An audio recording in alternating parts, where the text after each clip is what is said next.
I just bought a phone dash holder.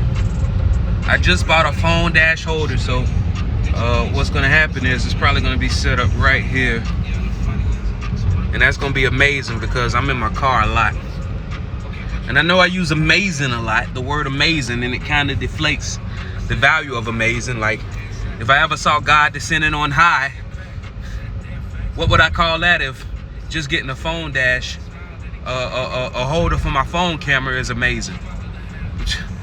If that's amazing, what's that? I don't know. But anyway, it's a good thing, to say the least, because like I said, I'm in my car a lot. I know people like to see, for whatever reason, people like to see, you know, the city, different cities that they've never been through, ride through. Right now, I'm riding through the outskirts of downtown Jacksonville. That's downtown Jacksonville. Listen, our skyline ain't nothing to write home about. Our skyline is nothing to write home about yet. They've been doing a lot of building out here, and the good thing that one of the good things that I like about investing in Jacksonville is, even though we're a huge city, positioned great,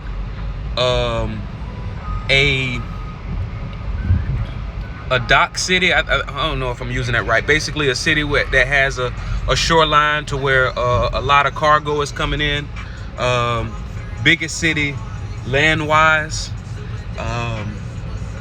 in the United States. A lot of area, a lot of abandoned buildings that can be repurposed. A lot of land that hasn't been utilized yet. A lot of recently forward-thinking people in the city that's looking to push things forward. A lot of the old status quos, which have been seemingly being changed.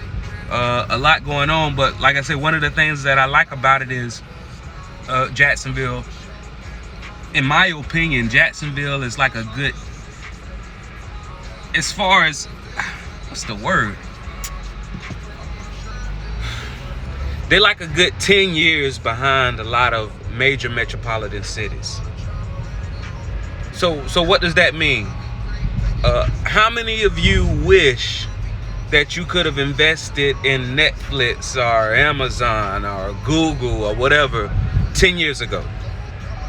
And why do you wish that you could have invested in that 10 years ago as opposed to today? It's because you know you would have got a better price for the value that you know that it is. Being that Jacksonville is where it's at currently in its development, if you're familiar with major metropolitan cities, a lot of the things that work in major metropolitan cities, a lot of the real estate that's the highest value, it looks the same everywhere you go. So that means if you are able to pinpoint a product or a service that works in that major metropolitan city, or you're able to pinpoint real estate that might not be and that product or service might not be something that's happening on a large scale in Jacksonville, or you're able to pinpoint a specific type of area that is worth money, a lot of money now, as opposed to what it is worth now currently in Jacksonville. Every major metropolitan city you go, you should be able to drive through it if you're from another city and see an area that looks just exactly like your area. Like, if you were to fall asleep and wake up, you probably wouldn't even know that you're in another city, how much it reminds you of an area in the city that you grew up with. That's how it is with investing in a city that you know hasn't fully developed but is on its way, like Jacksonville. When I look at Jacksonville, when I go to a different city and then I come back to Jacksonville, it feels like I time travel. And that means that I'm able to take what I learned in the future and apply it to today. Yeah. And just like some people will say, I can't remember if it's China or Japan, but some people say if you go to China or Japan, that really looks like the future. So just imagine what you'll learn going there and then coming back here and applying it. But yeah, so this is me back on it. At the Fresh Market. I'll holler at y'all later.